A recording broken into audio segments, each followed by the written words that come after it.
radio and the first ever transistor radio. The only problem was that the Americans were using the old, weaker transistor technology.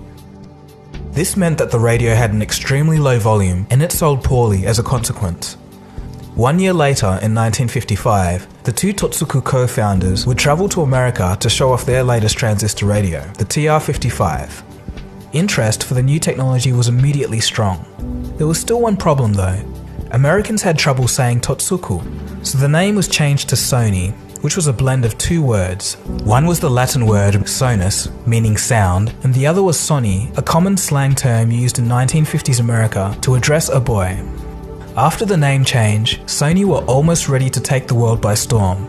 Unfortunately, they were only offered distribution if their product could be sold under American brand names. Because of this, the SONY TR-55 was only sold in Japan, but they'll be back. For the American market, they went all out with the SONY TR-63. Released in 1957, it was technically far more advanced than anything that had come before it. With this being the world's smallest radio, it had to have a sales pitch to match. And here it was. A radio that could fit in your pocket. There was only one problem though, it didn't fit in the average size pocket. The solution was a little bit sneaky. SONY made people from their sales team wear bigger pockets that were customly made to fit the radios, but at least they could fit now. From then on, orders for the new device came flooding in. The Americans loved the SONY TR-63 and it was wildly popular with teenagers.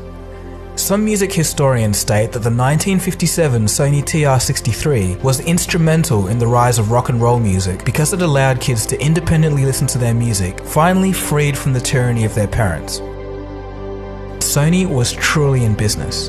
With the success of their radio, SONY had officially launched a new era of technology, consumer microelectronics. With radio sales taking off, the company was able to expand globally by 1960.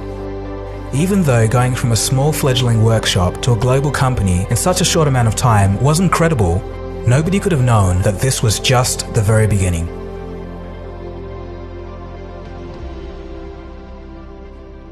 And that's where we'll leave it today. I hope you enjoyed that video on the very early origins of SONY. If you're new here, feel free to subscribe. And if you want to see my video on the origins of the original PlayStation, I'll leave a link below. Anyway, this has been Dagogo, you've been watching Cold Fusion. Thanks for watching, and I'll see you guys again for the next video. Cheers, have a good one. Cold Fusion. It's new thinking.